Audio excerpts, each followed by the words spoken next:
Okay, here's a real quick test of using my iPhone with USB data tethering to the Mango router, and the Mango router is powering the iPhone with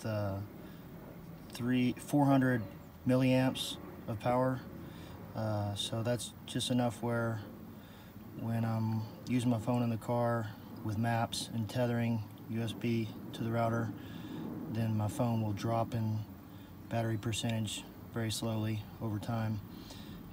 So then we use the power splitter that I got here off Tindy, and just real quick,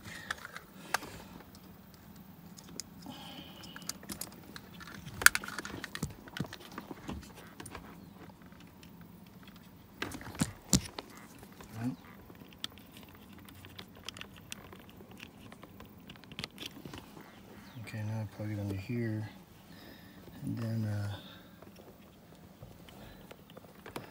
now this is the new power source. Okay, a minute ago I was getting a whole amp. I wonder where I'm at on my phone percentage. I'm at 84%. Yeah.